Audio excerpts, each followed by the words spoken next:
You see, they always think pain is just a word, until it carves its initials into their bones.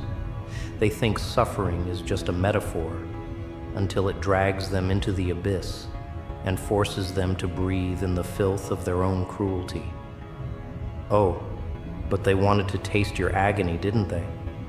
Just a sip, just a tiny little drop, thinking it would be an amusing game, thinking they would walk away unscathed, untethered. But they didn't realize agony is not a flavor. It's a flood. It doesn't rest on the tongue. It crashes through the veins. And when you let them taste yours, oh, it didn't stop at the lips. It swallowed them whole. They laughed when you broke. Oh, how they laughed. That venomous delight in their eyes as they saw you crumble, as they watched the world tear into your flesh with merciless claws. They didn't just stand by. They fed the fire, fanned the flames, turned your misery into their entertainment. They wanted to see you bleed, to see you fall, to see you reduced to nothing more than a hollow whisper of what you used to be. And for a while, you let them believe they had won. You let them dance on the ruins, let them throw their heads back and sip the wine of your destruction. Let them bask in the illusion that they were untouchable. But tell me, what happens when the storm they thought had passed was only circling back, darker, stronger, more vicious than before? What happens when the hunted becomes the hunter, when the one they left for dead rises with the very fury they tried to drown? You see, agony is not just a wound, it's a seed. And in the right soil, under the right pressure, it grows into something far worse than they ever imagined. The very pain they wanted you to suffocate in became the breath that reignited your fire. The very torment they relished became the weapon you sharpened. And when they turned their backs, when they lowered their guard, thinking your silence was surrender, thinking your absence was defeat, you showed them what agony truly tastes like. It starts slow, a whisper in the wind, a chill down the spine, a shadow lurking just beyond their sight. At first, they dismiss it. Paranoia, an overactive imagination, a ghost of the past they had long buried. But then, the whispers turn to echoes, the chill turns to ice, and the shadow steps into the light. And they realize, far too late, that the thing they feared was never gone. It was waiting, watching, growing into something unstoppable. You don't strike fast. No, that would be merciful. You let the dread seep into their bones. Let the weight of the unknown press against their chests until they can barely breathe. Every step they take, every glance over their shoulder, every moment of deafening silence in a crowded room, it all serves as a reminder that the agony they mocked is now the noose around their throats. And you are the one tightening it. They don't get to walk away, not like you had to. They don't get to beg for mercy, not like you did. No, they are going to feel it, every ounce, every drop, every excruciating second of what they once found so amusing. But this time, the laughter is gone. This time, the taste of suffering is no longer a game. This time, they are drowning in it, and there is no one to pull them out. Oh, how poetic. The ones who thought they could savor pain now find it coursing through their veins like a slow, insidious poison. The ones who believed they could toy with agony now beg for it to end. But agony does not listen. Agony does not forgive. Agony does not fade. It only grows, only deepens, only tightens its grip until all that remains is the sound of their own ragged breath the pounding of their own terrified heart, and the realization that they have stepped into the abyss. And the abyss is swallowing them whole. You see, suffering isn't just a moment, it's a cycle, a chain reaction that warps the very foundation of one's mind. They thought they could keep it contained, thought they could hold it at arm's length. But suffering has a way of creeping in, seeping through cracks they didn't even know existed.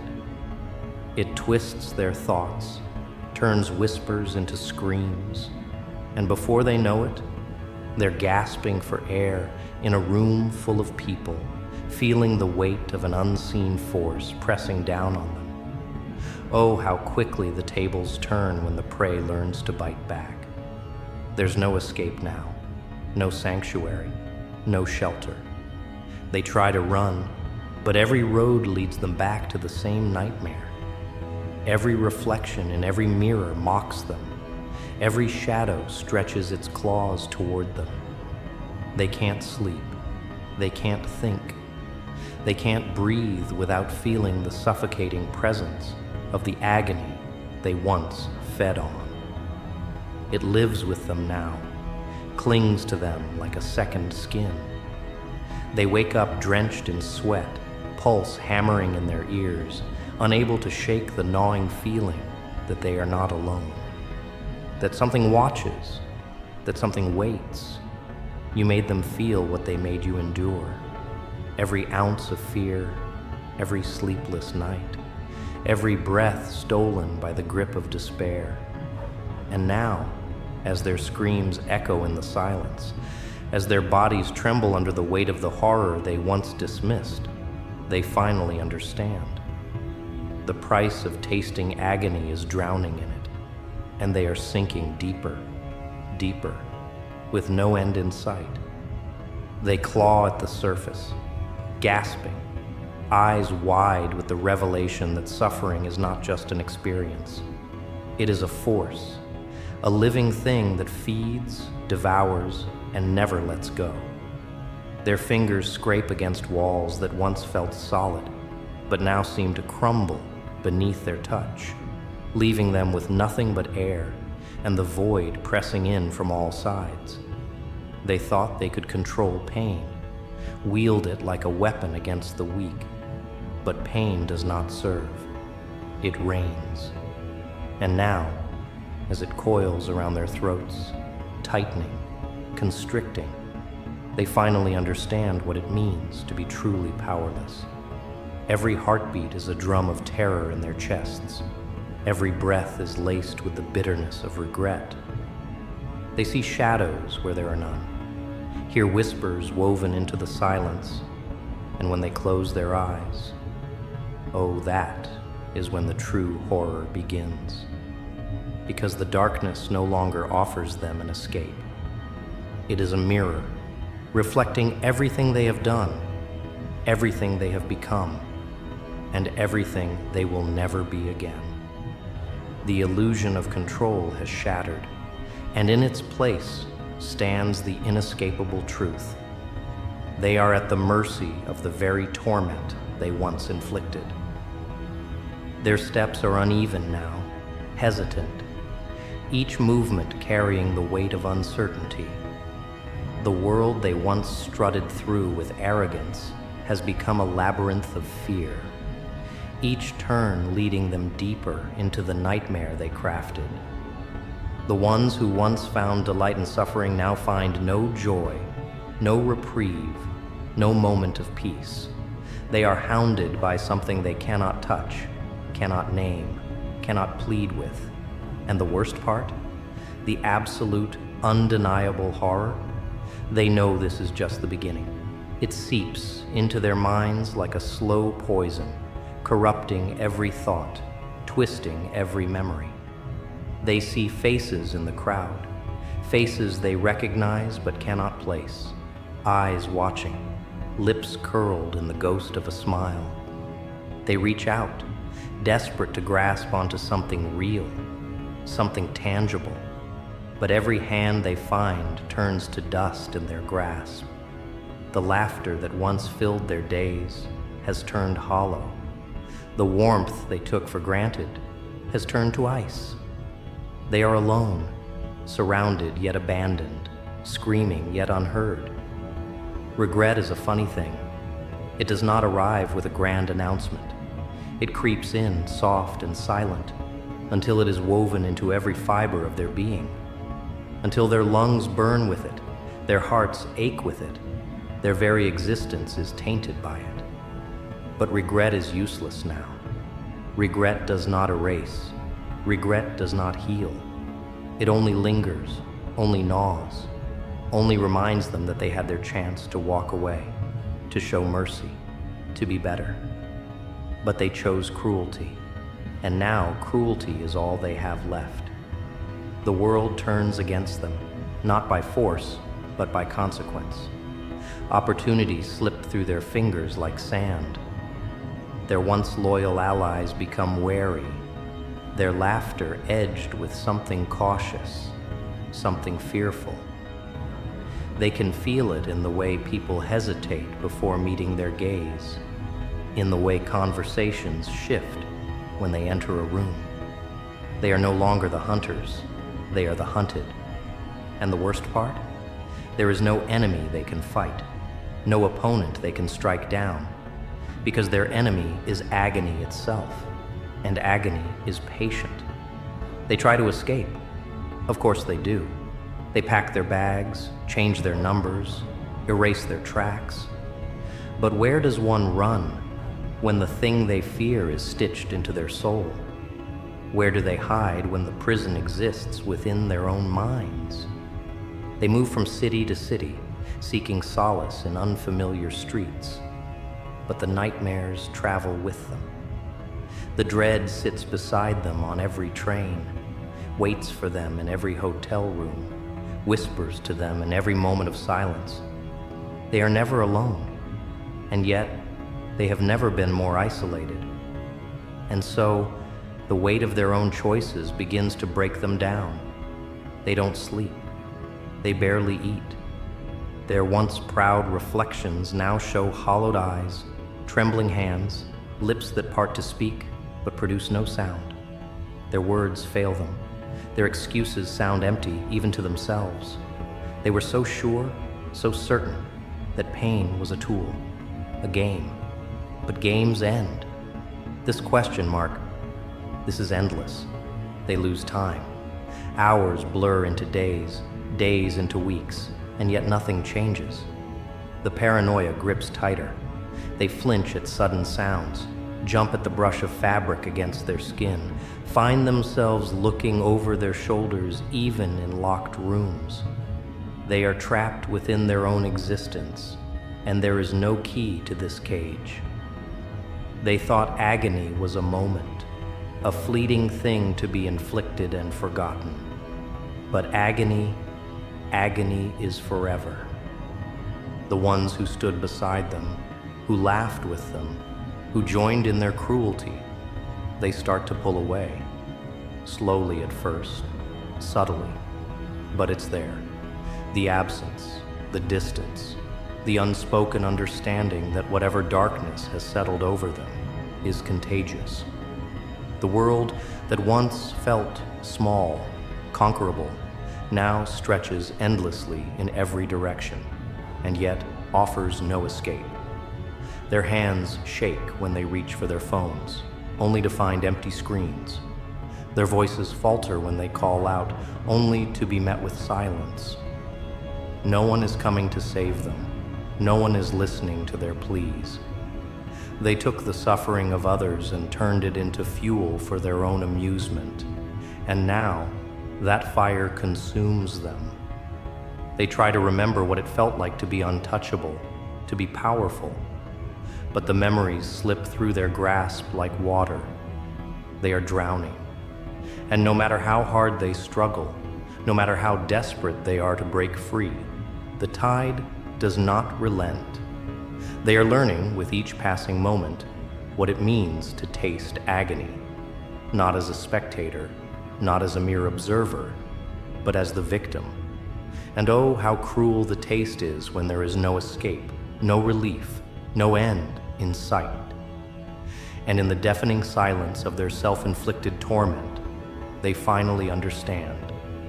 This is justice, not by the hands of any man, not by the decree of any law, but by the natural order they so arrogantly defied. They burned bridges, shattered hearts, played God with the emotions of those they deemed lesser. Now, the echoes of their sins reverberate in every empty hallway, in every sleepless night, in every unanswered cry for salvation. They are trapped, not in a place, but in a reckoning of their own design. And there is no one left to blame but themselves. They thought they could run from it, outrun the consequences, bury the wreckage of their sins beneath layers of denial. But karma is patient. It does not chase, it waits. And as the weight of their deeds festers in their minds, as the walls close in and the air grows thick with the stench of their own regret, they realize the bitter truth. They were never escaping anything. The reckoning was never behind them. It was inside them, sinking its teeth into their very souls, gnawing at their sanity, until the last thread of defiance snapped beneath the pressure. Their breaths are shallow now, erratic. The mind plays cruel tricks when guilt takes the reins. Every creak of the floorboards, every whisper of wind against the windows, every flicker of light feels like an omen. The same paranoia they scoffed at in others has become their gospel, each shadow a specter of the past they so desperately tried to forget. The sins they mocked are now a force they cannot fight. How ironic, how poetic. The same fate they forced upon you now grips them with relentless claws, and no amount of pleading, no amount of desperate bargaining will loosen its hold. They try to hide, but hiding is futile when the monster lives within. It follows them into their waking moments, slithers into their dreams, turns silence into a deafening roar. Their hands tremble as they reach for something, anything, to ground themselves. But all they find is the emptiness they once wished upon others. The loneliness they reveled in creating has become their own prison. They once enjoyed watching others fall apart, enjoyed the satisfaction of stripping people down to their most vulnerable states. Now, as they stare into the mirror, all they see is the decay of their own existence, the cracks widening, the reflection taunting them with the truth they cannot escape. Regret is a parasite, feeding on the hollow shell of a conscience they thought they never had.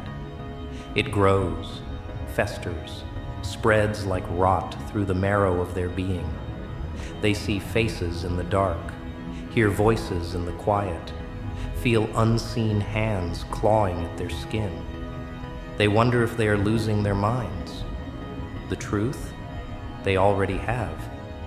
Because the moment they dared to taste your agony, they forfeited their right to peace. And peace will never be theirs again.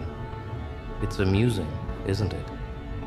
How the ones who once smirked in the face of suffering now beg for an end to their own.